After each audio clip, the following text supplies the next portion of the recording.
Eric. Give Eric a big round of applause. Okay, so now it's time for our featured speakers today. And we have a tradition here at the GNA. And who knows what that tradition is? Somebody, well, you guys have already answered that. Oh, you answered something earlier. And you're here today. You haven't been here in a while. Remember the tradition?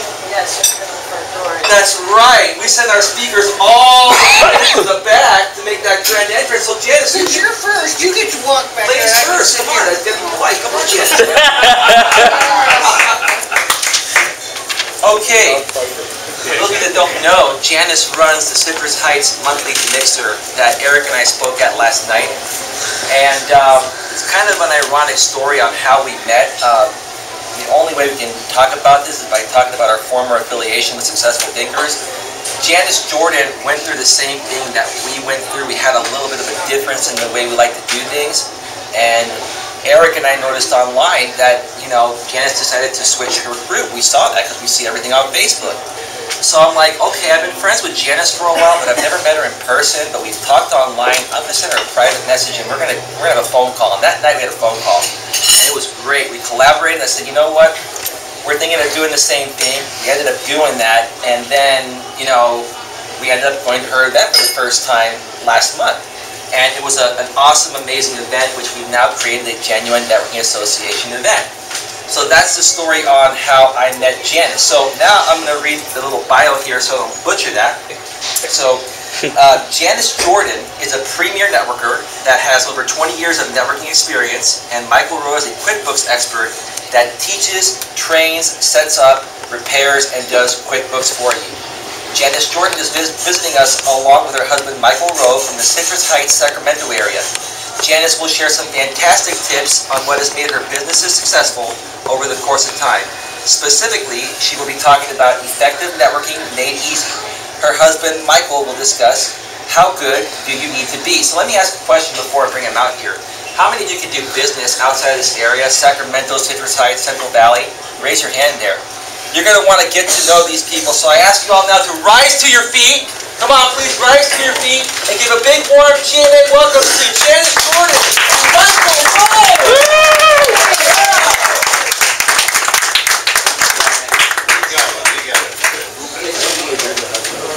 It's all you. Well, thank you very much for the opportunity to be here. How's everybody doing today? Great. I thought about a couple of openings where I was real mellow and see how you convey energy, but the energy's already been generated by Eric and Elias, and we thank them very much for allowing us to come here and speak. On the way down, I asked Janice, I said, so what's the schedule? And she said, well, we have 30 minutes. She says, you have 5 and I have 25. I negotiated a little bit, I got 10. But anyway. So begrudgingly, she did that. But seriously, there's two types of information, or there's two types of speaking that both Janice and I do. One is informational and one is inspirational. I'm going to do the inspirational part. She'll do the informational part a little bit later. The title of mine is, How Good Do You Really Need to Be? And there's several reasons for that, and I'll go into them as we go along.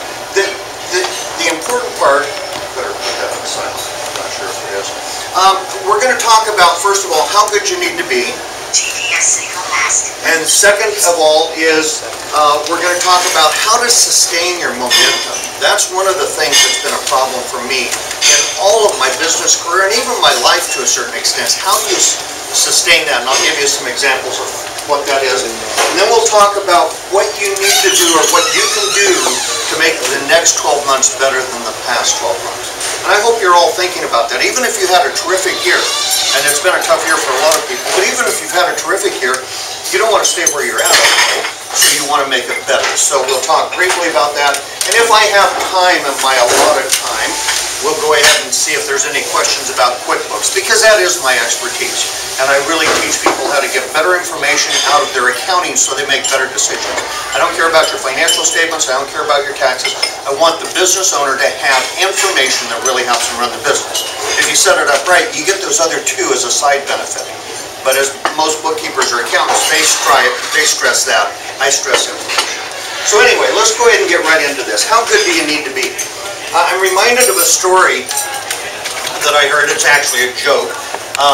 These two attorneys are out fishing in this lake, and they have a little luck. They go to bed, and in the middle of the night, one of the attorneys wakes up and he hears a noise. He looks out the tent. There's a bear out there eating all of their food. He goes back in and he wakes up the other attorney and he says, "Man, there's a bear out there eating everything in our camp, and I think we're next." The second attorney, he goes to the door and he looks out and he goes, "Yep," drops down on the bottom of the tent, starts putting his shoes and socks on. First attorney goes, "What are you doing? You can't outrun no bear." He said, "I don't have to outrun the bear, I just have to outrun you." You know, but that really is like business. You don't have to outrun everything that's chasing you. You just have to be a little bit better than your competition. Now, we should always, taking a line from the Army, be the best that we can be. But in business, what happens is all of the weak ones are gone. So hopefully the people that are your competitors, they're not going to be easy to beat by a mile. So your goal should be to beat them by as little as possible. Here's some examples I love to use to help portray this. If you were a Major League Baseball player, you're better than 99.999% of the people in the world. And if you're batting .250, you're better than 90% of most of the other players in the league. If you can figure out how to get one more hit out of every 10 times at bat, you're batting .350 and you'd be in the elite of the elite. So it's not about getting 5 more hits at every 10 times at bat, it's about getting one. And sometimes we tend to think we have to be tremendously better and that we set these goals that are unrealistic. There was an airline in Japan, their goal was to improve their customer service satisfaction by 1% a year. Well, over 8 years, that's an 8% increase. And they were superior in customer service. So it's in incremental steps. Another one is how many people like the Olympics? You know, a lot of these races in the Olympics, whether it's winter or summer, but with some of my favorites, downhill skiing, sometimes they win by a tenth or hundredth of a second, and yet they're still number one. So don't think you have to just be way ahead of your competition, you just have to be a little bit better. So that helps you in doing that. Now, it doesn't mean you're satisfied with that. How do athletes get there? Well, they get there by practice, practice, practice, practice. So there is a lot of work for it. It's not like it's easy, but the idea is that you strive to be just a little bit better than you were the day before, and a little bit better than the day before that, and so on. And it's in practice. The other thing is, there are some principles here that I think help. One of the things, you don't see very many athletes performing that don't really love what they do.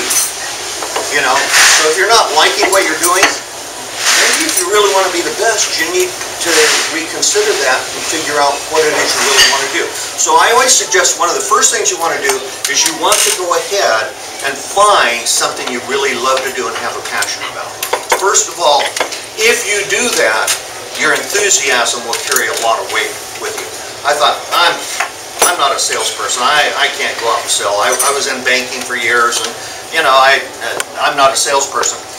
Well, I started a karaoke business, and I really loved it, and I thought it would help any business, even if they didn't think it would. You know what? I went and made a lot of cold calls. I was enthusiastic because I had a passion for it, and I knew it would help. So, do something you love. The next thing is pay attention to detail. It's the little details that often make a difference.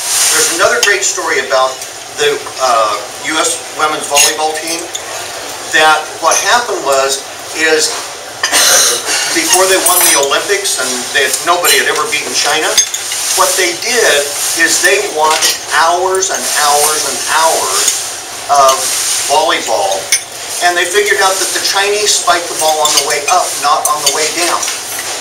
And so they went through this. In fact, their coaches made them do this for hours of practice without even a ball. They just had to visualize it. Then when they put them back on the court, the difference was amazing. And they paid attention to one little detail, spiking the ball on the way up instead of on the way down. And they won the 1960 Women's U.S. Volleyball gold medal that year. And then the other thing is how many people don't make mistakes? I make lots of mistakes. The key is, in fact, look at good football games. Great football games are not usually mistake-free, but the team that wins often is the one that makes the fewer mistakes. So, in summary, have fun. Find something you love and have fun with. Second, pay attention to detail. And third is to make fewer mistakes. That's really what it's all about. If you're going to do things, you're going to make some mistakes. So you either got to make smaller mistakes or make fewer of them, or compensate by doing a better job. So that's the first part of this, and that is how good do you really need to be? My assertion is you only need to be just slightly better than your competition, but never give up, never quit, because you want to be as good as you can be at that. And if you have to be in one of those things where you far exceed your competition, that's great. Okay? Second thing I want to talk about is sustaining it. I've always had a problem in my life. I find something I'm enthusiastic about, and man, I just go at it 1,000 miles an hour, and pretty soon I find I'm burnt out. Well, how do you get somewhere? What's the fastest way to get somewhere? You can walk, you can run, you can take a car, take a race car, maybe a rocket motor. Well, it depends on where you're going. So the first thing you have to do is evaluate where you're going. If you're going across the street to see the neighbor, you don't take a race car. It takes longer to get in the race car than it does to walk over there. How many people have heard of an ion engine? If you're a science buff like me, I heard about it years ago. An ion engine will not get you outside the Earth's atmosphere. But once you're outside the Earth's atmosphere, if you were going to go to Mars on a conventional spaceship, it would take over 3 years. With an ion engine, it would take 18 months. And without getting too much into the science of it, it just uses negative and positive charged particles to repel itself. It approaches half the speed of light as it's accelerating, but it starts out very slow, and just each time it's a step faster. And it does this. In fact, there's so much speed when it's going that halfway on the trip you have to turn it around and start slowing it down. And it just does it with one atom at a time. And that is how you do it. So what I realized is I've always been the rocket motor. I sit on the launch pad and I'm ready to go, and boy, I take off. And if I don't have enough fuel to get me to orbit, I'm in trouble. And so I'm training to learn to be a little bit more like the ion engine. And that is to set out a goal, not try and reach it in the first 6 months, but break it up into smaller portions so I can actually then move forward, and pretty soon you have a lot of momentum. And keeping that momentum is a lot easier when there's a lot of it there. And especially for a lot of people new in business, you want to be the biggest next week. Well, maybe being the biggest next year is not even realistic. So, be the ion engine. Just continue to find a way to keep sustaining yourself and motivating yourself.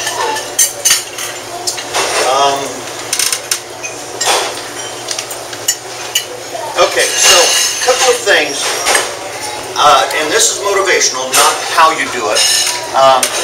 If you're going to be better in the next 12 months than you've been in the last 12 months, what do you have to do? You have to change a little bit. You have to tweak something. And maybe in some cases you got to tweak a lot. But my definition of insanity is doing the same thing over and over and expecting a different result. So if you're not completely satisfied with where you are and you want to do more or better, you have to sit down and really begin to decide what it is you need to change. And in some cases, it's a very minor change. When Apollo went to the moon, they had 5 mid-course corrections. You know, all these math and science people and computers and everything, they still made 5 mid-course corrections. So, one of the things you do is sit down and you set goals for your business if you want to do better. You look at what you've done in the past, you evaluate the good things and keep those, and those things you need to improve, you set out to improve those. In fact, it's been said by a lot of people, don't work on your strengths, work on your weaknesses to actually make that improvement. So, okay, that's kind of my presentation. I hope that you guys take some of that and use it to motivate yourselves, to move forward, move your business forward. At this point, I will open it up for any questions about QuickBooks, and I really will take any questions. I've got a lot of them. How many QuickBooks users? Okay. You know, when I first asked that question, I only had a few people raise their hand. I thought, what are people doing? Most people are not doing that. So, Ron, did you have a question? How long does it take to actually learn how to use it? Because I've heard sometimes you shouldn't learn how to get better at what you're bad at, just outsource it. Well, there is a good, that's not a bad way to go, especially if it takes a lot. Now, for brick and mortar business, there's a little more. But if you've got a business that is either online or is a home-based business, typically I can get you up and going within about 3 to 4 hours so that you do enough to operate your business, and probably between 20 minutes to an hour a week you have to do it. Now, the more activity you have, then that goes up. When you get to the point that you're spending over an hour a day, then I recommend that you either hire somebody or you outsource.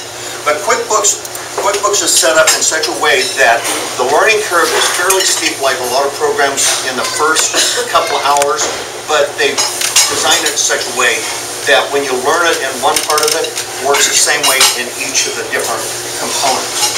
So you're not relearning how to do various things. So, as far as QuickBooks, do you recommend that they have so many specialty upgrades? Is the standard QuickBooks adequate, or do you think that those other ones are necessary? It depends on your business. I will say if you're in manufacturing or wholesale, if you're in construction, if you're in a full retail business, then you want to go ahead and go with the QuickBooks Premier Industry Edition. For 90% of the businesses I deal with, the Pro Series, which if you buy at Costco or Sam's is cheaper than I can even buy it, so I recommend you go there, is adequate for most businesses. Some businesses can use what they call the basic, and it's only online now, but I'm not real fond of that version for a couple of reasons. So. But QuickBooks has several versions that are adequate for that.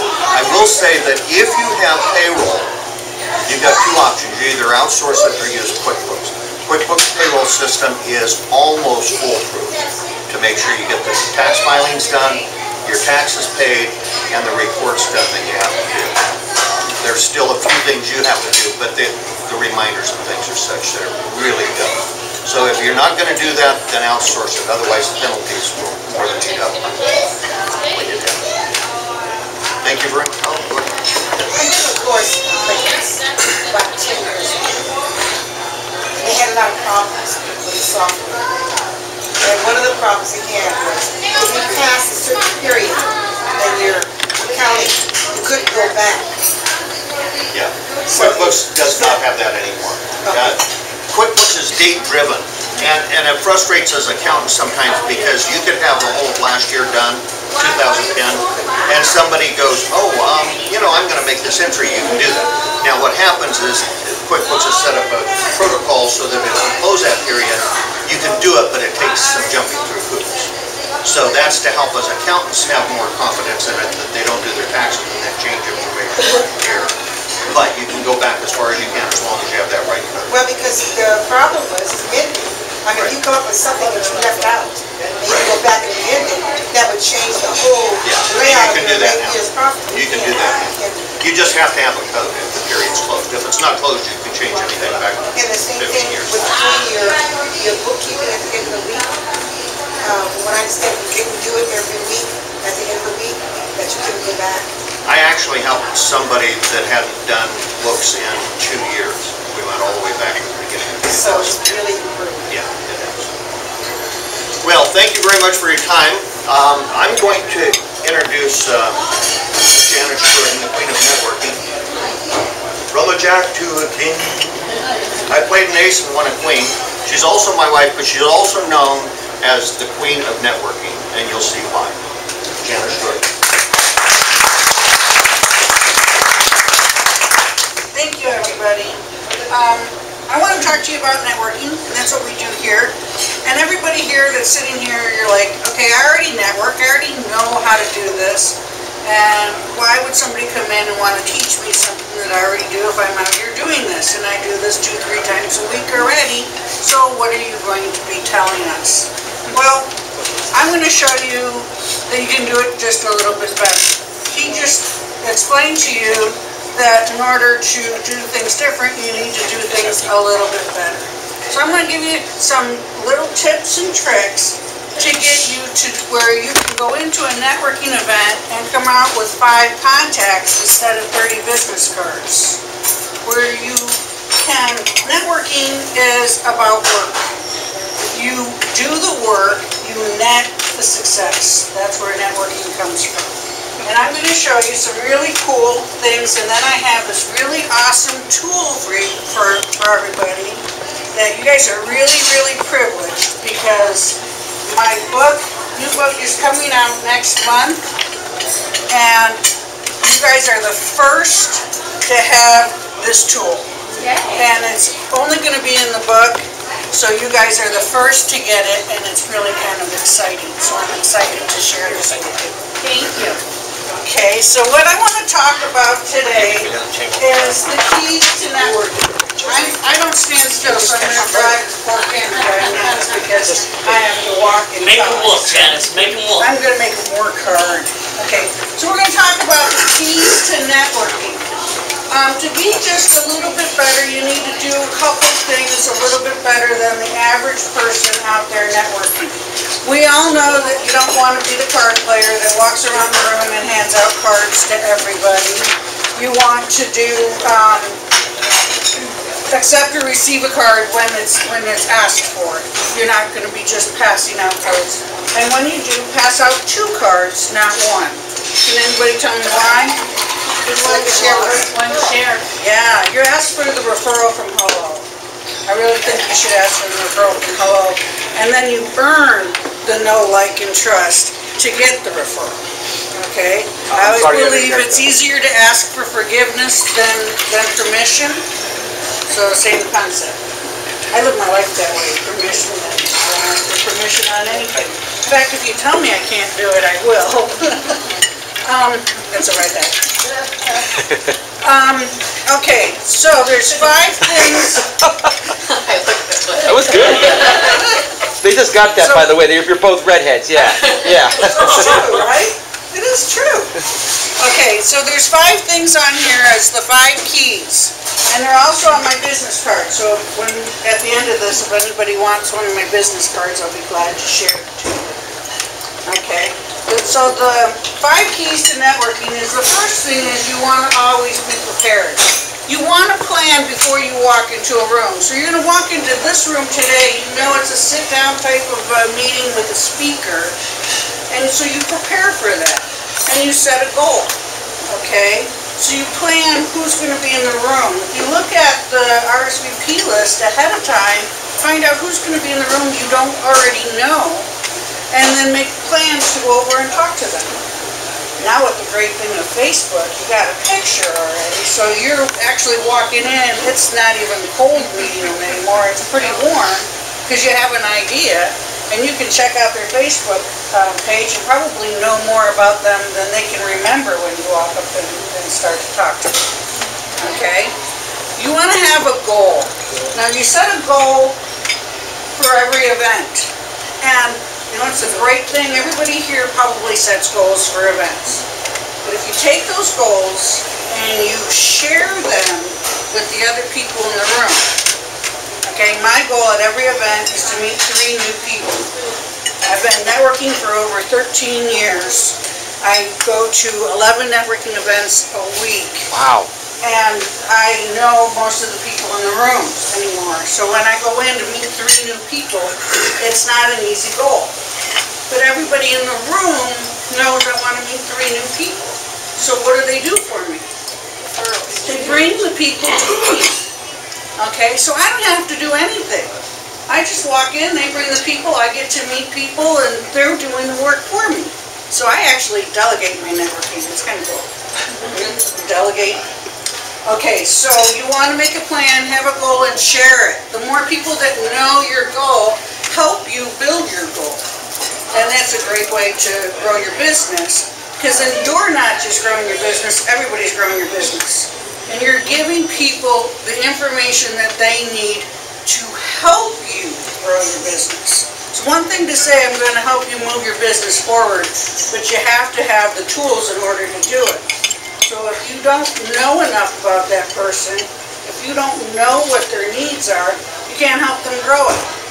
But the person also has to know their needs, they have to know their own products, and they have to know what they want and come in the room with confidence so that you can get that information from them in order to help them. Does that make sense so far? Yes. Okay. The next one, first one was be prepared was a plan. Be present. Attend regularly. If you have this event is weekly, you need to be here every week. If you're not here a week and there's somebody else that does the same business you do, they're probably going to get that contact that week instead of you because you weren't there. They need to get to know you. If you come 1 week and then miss 3 weeks and then come a week and miss a week, come a week, what does that say about you? Not Inconsistent? very dependable, you're inconsistent. I heard somebody say flaky, I wouldn't say that out loud. But you give that up if you're not staying constant and people get to see who you are and do business with you. And if you constantly show up late, that's what they're going to see. So the person that shows up all the time, shows up early, stays late, they're the ones that are going to get the more attention. Alright? So attend regularly is the second one on your sheet. Or be focused. Be focused is back to setting a goal. When you go into a networking event, how easy is it to be in here and you come, and it's a lot of times the same people, so you just come and sit and visit, and you just have a good time. You know, it's great, sit and visit and have a good time, but the focus is you're here to help other people in the room grow, and you're here to grow. Okay, no matter how much we pay it forward, no matter how much we're here to help everybody else, if we don't take and put some of the money back in here in our back pocket, we're not doing anybody any good. Okay, so networking isn't about sales, but technically everything's about sales. So eventually it comes down to actually doing the business. You need to ask for the order, you need to ask for the business, you need to ask for the referral. So you need to be focused and set a goal, okay? Which leads us to the last one is ask for a referral. So when do you ask for a referral? Well, here. Well, does anybody else can say that if you just heard Michael say it? What did he say? From hello. Yes. You should be asking for the referral right from the beginning. What happens if you and I are talking and I start to glaze over, and say, I'm not really interested at all in what you do, and you're like, okay, now what do I do? What should we do? I'm glazed over and I don't know what to tell you. Ready to walk out of the room. Well, I can see that this might not really be what you're interested in, but do you know somebody else that can use this product? Okay? And once they think that you're not trying to sell them, and that you're not worried if they're the ones going to buy, and that you might be somebody else, but the whole atmosphere just changes. When you're having a conversation, it's not 100% business. It should actually be less business and more personal. And when you ask for a referral, or if you ask, what can I do to help you, okay, it can be personal or business. What do you need in the next 30 days? Okay, I have the same need. I've had it for a couple of years and no one seems to be able to help me. I need a housekeeper. I like to clean. Let someone else do that. Now I got time to be with my family, not cleaning, so I need a housekeeper. So if you know a housekeeper, well, you guys here can't help me find a housekeeper in Sacramento, but maybe never know. I wouldn't look them. Yeah. You're in Citrus Heights. Actually, we're in called the Bermuda Triangle. So if you cross the street, you're in Citrus Heights. The other side, you're in Antelope, or you're in Foothills. For some reason, they call that area Sacramento. Yeah, I don't get it. But anyway, back to where we were. I lost total control here. So you can ask for, we're on ask for the referral. So you ask for the referral whenever. And if it's not going good, ask for who else can do the business. When you give them a business card, you give them 2 so that they can pass it on. On every one of my business cards, it says my business grows on referrals.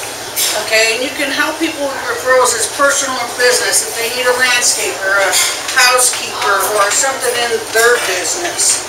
And how's the easiest way to get a referral? Give one. Give one. The more you give referrals, the more they come back. You know how many times a referral comes back to you when you give one? Everybody other than Michael, huh? 3. 5. Every referral comes back 5-fold. They can come back in a week, a month, a year. And it doesn't necessarily come from the same person. I can give a referral to Elias. He could talk to Eric about it, and they can turn around and one of you can say, oh my goodness, and 2 years later she uses my service instead of the person I talked to originally. Okay? And our last one, number 5, is follow-up. Follow-up is the most important part of networking. Okay? So on my card it says follow-up, follow-up, and follow-up. You need to pick up the phone and make that phone call, send the glad I met you email, whatever, within 24 hours of meeting somebody. You need to do it and fast. If you get a referral or a lead, somebody says, oh, I know John Smith is the best landscaper, get a hold of him. 24 hours. Don't wait on that. You need to do it right away and connect. If you connected John Smith and Tom together, then it's up to you in a week to follow up on that referral to make sure that it happened. Okay? So follow-up is really important. Pick up the telephone, use the email. Because someone has an email on their business card, does not give you permission to email them. You can send the glad I met you. If they don't respond, you need to pick up the phone or go and see them in person or talk to them in the next week at another event. But you cannot continue to email. You do not put them on a mailing list. You do not send them a newsletter until they give you permission. This is the one thing that you can't ask for forgiveness because it's a $1,000 fine and spamming. And if you do it, you really look bad, and people are not going to do business with somebody that does it. So it's really, really important. An email address on a business card does not give you permission. I have a quick question.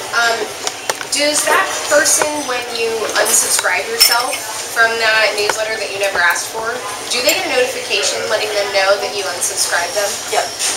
And if they bring you back on again, that's against all the laws, and you should report them. Okay?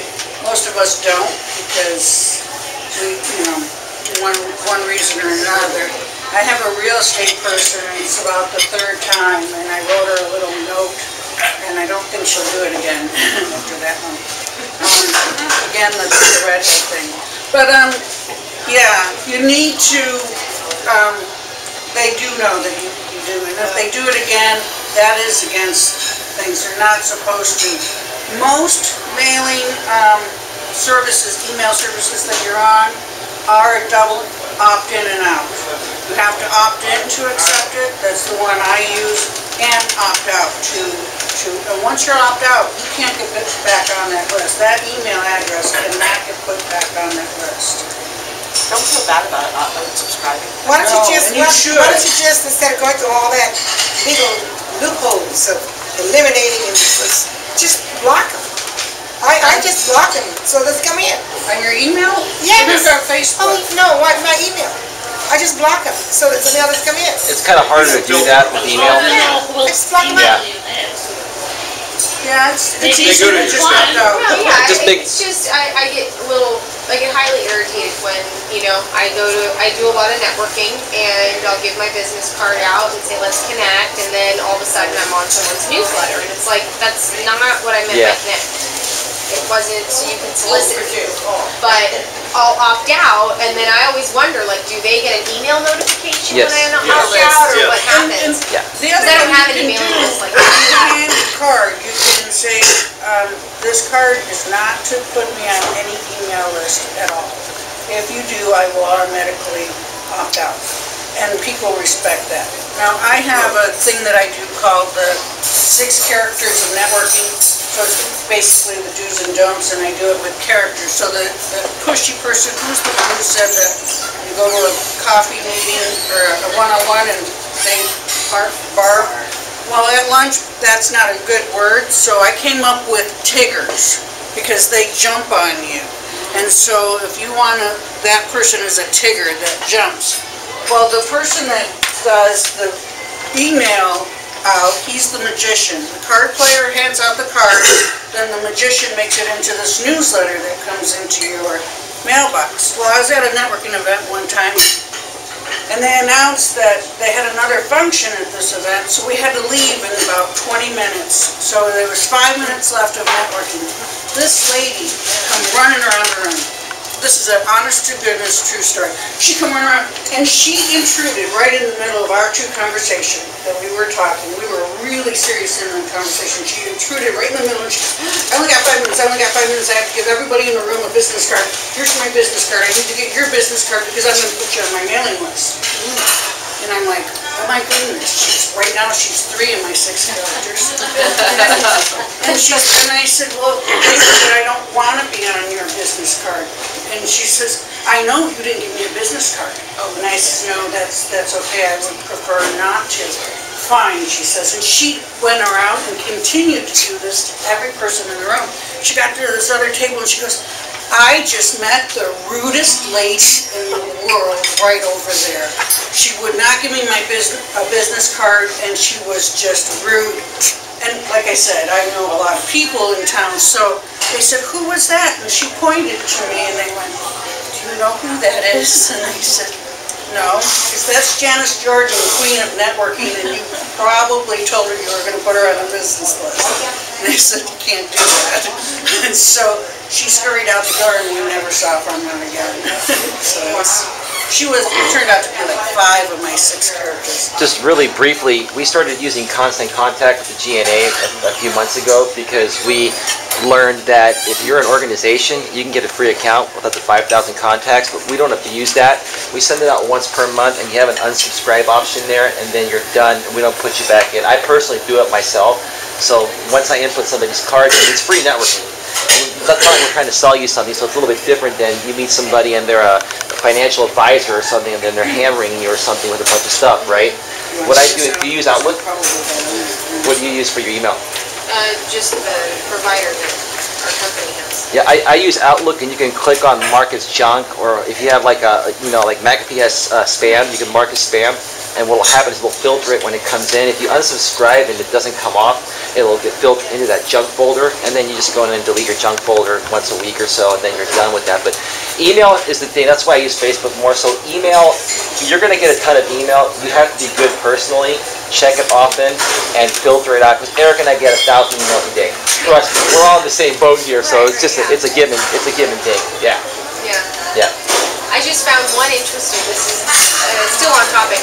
I had someone go to my website and then send me an in-message from my website, because there's an action, called action on the website, email, for an appointment. The person emailed me, and it had their contact information. I said, oh, just some interest in insurance or something, how can I help you out? And then their response back to email was, oh, sorry, I thought I had my phone number. Well, I'm such and such with American Express, small business solutions, and I wanted to come in and not just drop into your office, but set an appointment, blah, blah, blah, barf in the email. And I was like, oh my God, I hope I do not get one of these. If you do a thing, glad I met you email or an email to set up a coffee appointment, we're going to talk about, I call them coffee appointments, you guys call them one-on-ones. So I'm going to talk about that really briefly in a second. But when you set an email to do that, don't make it more than 1 paragraph or 2 paragraphs, not 14 pages long. You don't have to tell them every product you have in the email. You don't have to tell them every product you have in your introduction. If you go around the room and do a 1-minute introduction, do like 1 or 2. I had this lady apologize at the beginning of her introduction. Sorry, but I have 10 businesses and I'm going to tell you about them all. We went, oh God, please let me, pick one and do it. If you have several products, pick 1 product or 2 products for that event. If you're in an event of all women, you're going to have your products that address women. If you're in all men or mixed or older or less, work with that type of thing. An example, do we have anybody here that is prepaid legal? Wow. I mean, I don't work actively, but Yeah, that usually I give hands like that. How many products you got? 37 or 42 or something like that? he's from Yeah. So you have all these different products with prepaid legal. Pick 1 or 2 and pick it for that. Mona B is another good one if you have all the products in your product line. Be the master of 1 instead of all of them. If you are the master of just the weight loss program, because we have a guy who is successful doing it this way, just the weight loss program, you push just that product.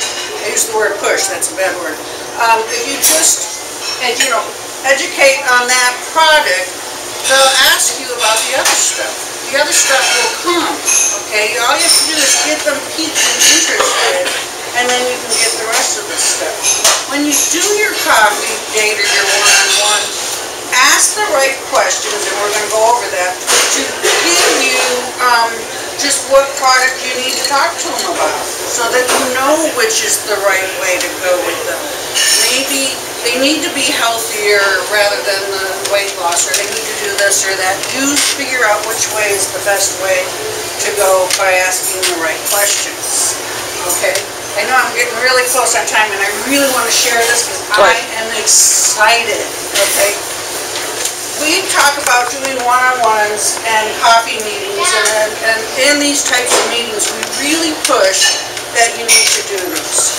Some organizations tell you to do 5 of them a week. I personally think that's too much because you don't have time to work on your own business, and you need to work on your own business. But if you do 1 or 2 of these a week, it will really help you to get to know the other people.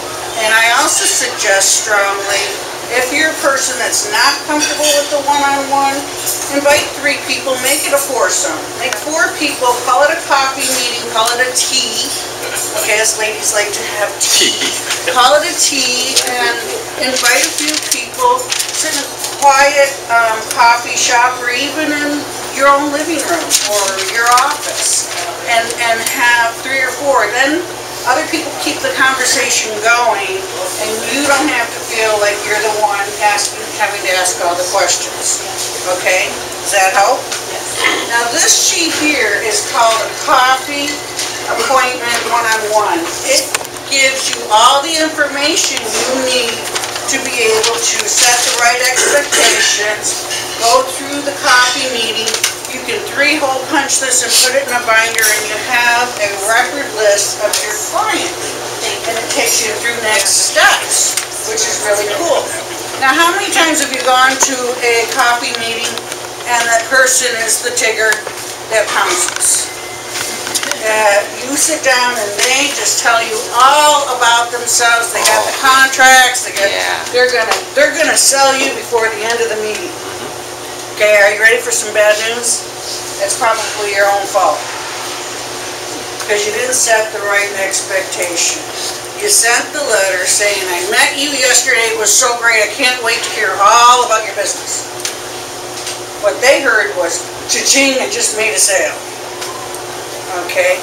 But if you say, I met you yesterday, we didn't have time to really get to know each other better, I would love to share with you what I do and learn more about you. You just changed the whole way of it. It's really easy to come up with that. I know you make it a signature of, you can change your signature at the bottom of your email. you just can make your signature. I do it for other things. It's where you have the text of the body of the email and your signature, and it's all in one. Right. I do templates in email. I also, I'm going to show you, share with you, video is a great way to go. I have a comment about that. I mean, what you're saying makes absolute sense. However, when you deal with people and you meet with people, you know, it's not your life goal to change other people, right? It's a good idea to meet people, because I meet people and they're very eager to give me their card, they talk about themselves and all that good stuff. So if somebody doesn't have those skills, right, to ask the other person what you do for fun, blah, blah, blah, I'm not going to change them. You know, I want to be respectful to them, and then I want to move on to the next person.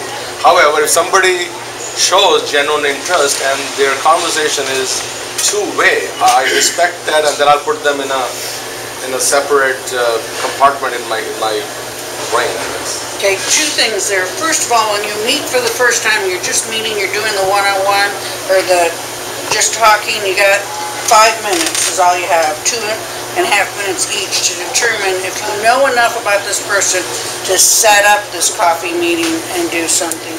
At that point, if that person is really too pushy and really is all about themselves, what I really suggest is don't have the coffee meeting.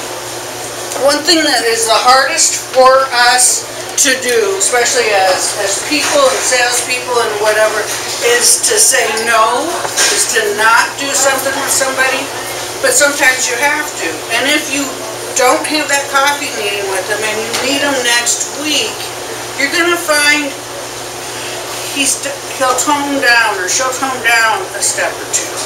And eventually, when you get to know enough of the person, then you can have the coffee meeting. You don't have to have it the first time.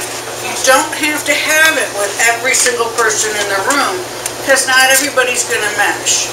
And not everybody's personalities are going to be together. That's why there is 12 prepaid legal salespeople in a room, and you can pick the one that fits you better, the one that you relate to, the one that you know, like, and trust, and then you go on with it. But whoever sets up the coffee meeting or the one-on-one, so say I invited you to the meeting, I'm the one in control at the event. You take the control. You confirm the meeting, you set the place, you set the timeline. We are going to meet for 1 hour. So if you're at the meeting and you look at your watch and see that it's really going and you're not getting your chance to talk, it's up to you to go, we're only here for an hour. I'm respectful of your time, so let's get back to business. And it's up to you to set the time and the pace, and that eliminates the pouncer of being able to take control. Now, if the pouncer's the one who set the meeting, well then, good luck. Yes. I had a gentleman that was very nice. He was prepaid legal, and he was bugging me about a one-on-one. I mean, just really. And I said, okay, well, you know, we'll do it after the session today. And so I understand one-on-one is get to know a person. So we were sitting there, and he says, well, tell me about yourself. And so I started talking about my personality, how it became that way, my experience. And again, about 15 minutes, maybe 20 minutes into it, his wife joined us, and we had discussed his business, and I wasn't interested because I had done that back in the 80s. And his wife sat down, and she wasn't party to our conversation, and she started immediately asking me about her business, getting into business. I said, well, it's very interesting, but I'm not interested. I, you know, would share that with someone else that might need it, but I wouldn't do it.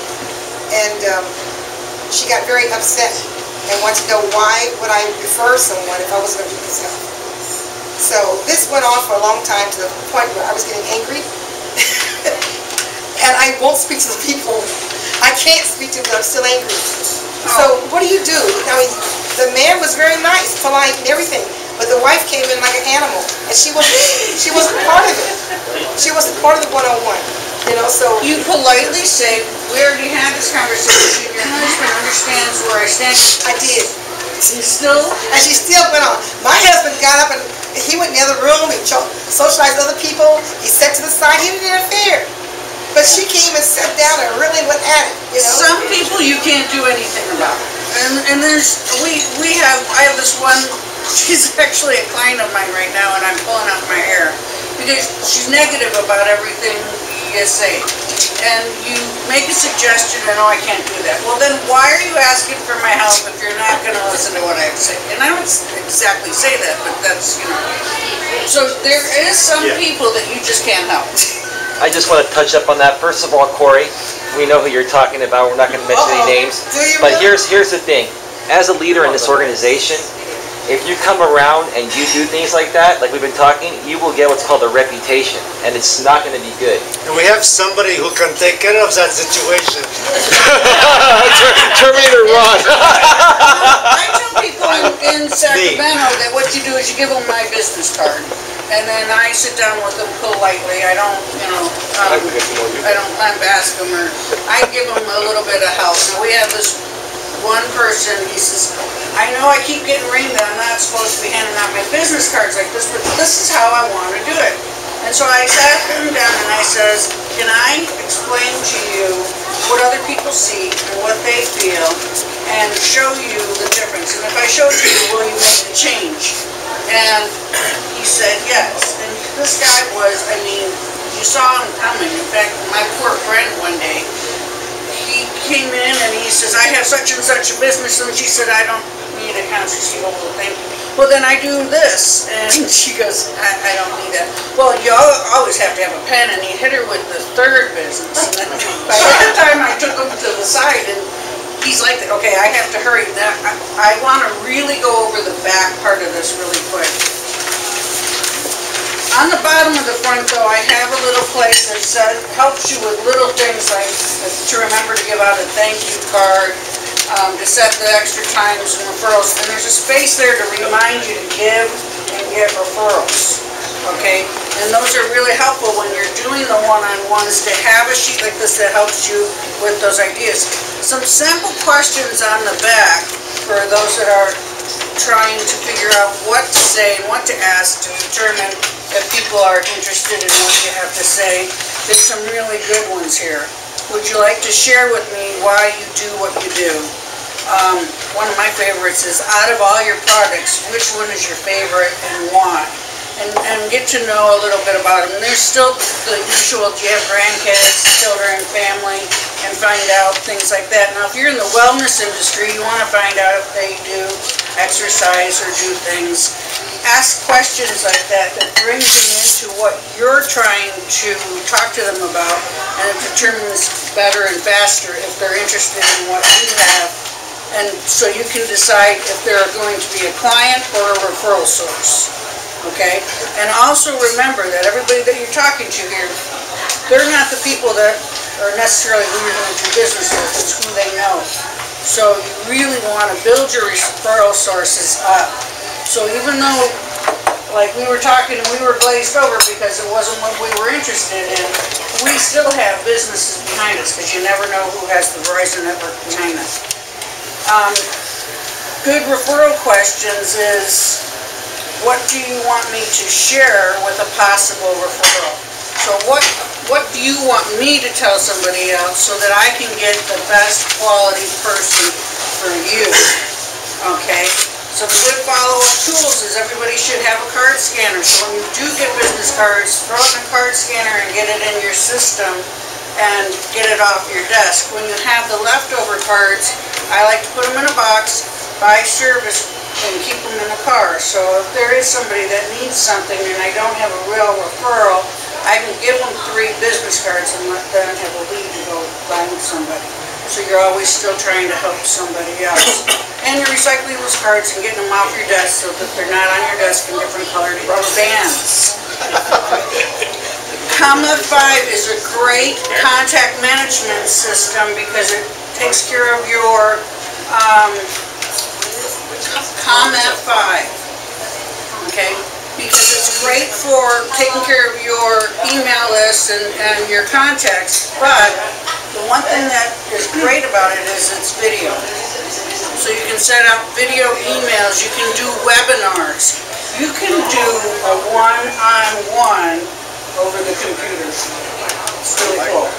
I do a weekly class that is both on the computer and in person. So I have 6 people in the room and 30 people online. So you have the ability to still network and do business and use the video. It's really an awesome system, and it's about $40 a month. So it's really doable. And that's it. And at the bottom, I have expectations and goals, so that it helps you with questions and ideas when you're sitting down with that person. And it reminds you to always get a testimonial. Ask them why they want your products, what they like about you, and put it down there and use those on your website, use those on your Facebook.